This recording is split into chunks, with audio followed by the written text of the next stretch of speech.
Good evening to all of you. আশা করি সবাই ভালো আছেন। আজ ওয়ার্ল্ড মেন্টাল হেলথ ডে। তো আজকের দিনে সবাইকে শপথ করতে হবে যে মেন্টাল হেলথটা কিন্তু ঠিক রাখতে হবে।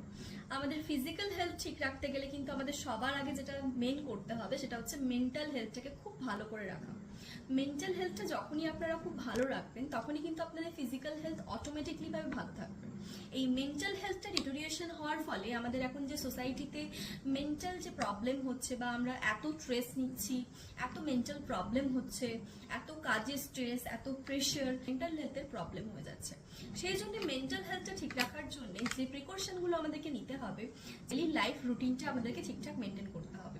টাইমে ঘুমোতে হবে, টাইমে উঠতে হবে এবং টোটাল যে আমাদের ফুড হ্যাবিটটা আছে সেটাকেও ঠিক রাখতে হবে।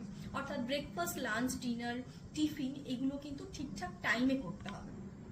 তার সাথে মেন্টাল হেলথটা ভালো রাখার জন্য আমাদের প্রত্যেকেরই কিছু না কিছু ভালো লাগার জিনিস থাকে, সেটা করতে হবে। বন্ধুদের সঙ্গে গল্প করতে যদি ইচ্ছে হয় তাহলে কিন্তু সারাদিনের মধ্যে যে একটা টাইম রাখবেন, সেই টাইমে আপনি যে ভালো লাগার জিনিসগুলো আছে সেগুলো করবেন। কেউ গান করতে ভালোবাসেন, কেউ নাচ করতে ভালোবাসেন, কেউ ড্রয়িং করতে ভালোবাসেন, কেউ আবৃত্তি করতে, রিসাইটেশন করতে ভালোবাসেন।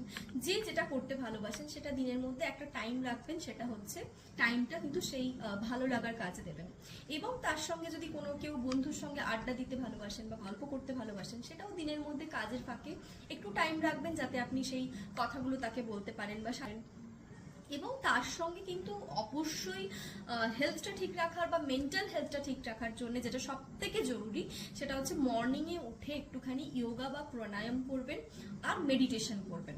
15 মিনিটস হলেও কিন্তু মেডিটেশনটা ভীষণ জরুরি। এবং নিজের শরীরকে সুস্থ রাখার জন্য তার সঙ্গে জিম যেতে পারেন, ইয়োগা করতে পারেন, প্রাণায়াম করতে পারেন। এগুলো করলে কিন্তু আপনার মেন্টাল হেলথ খুব ভালো থাকবে।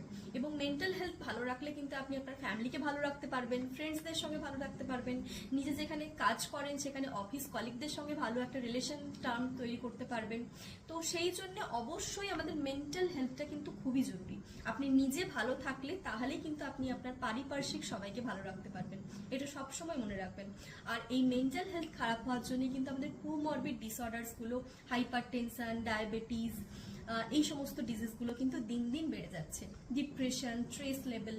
তো এইগুলোকে ভালো রাখার জন্য কিন্তু আপনাকে মেডিটেশন বা যোগা, প্রাণায়াম এগুলো করলে কিন্তু মেন্টাল হেলথটা আপনারা অনেকটা স্টেবল করতে পারবেন এবং নিজেকে কন্ট্রোল করতে পারবেন, নিজের মেন্টাল কন্ডিশনটাকে কন্ট্রোল করতে পারবেন, নিজে কি করতে চাইছেন সেটা বুঝতে পারবেন। তো সেই জন্য নিজের মেন্টাল হেলথটার দিকে অবশ্যই যত্ন নিন। নিজের মেন্টাল হেলথ ভালো রাখলে আপনি কিন্তু ফিজিক্যাল হেলথ, সোশ্যাল হেলথ, এইগুলো সমস্ত কিন্তু ফিনান্সিয়াল হেলথ সবগুলোকে কিন্তু আপনি ব্যালেন্স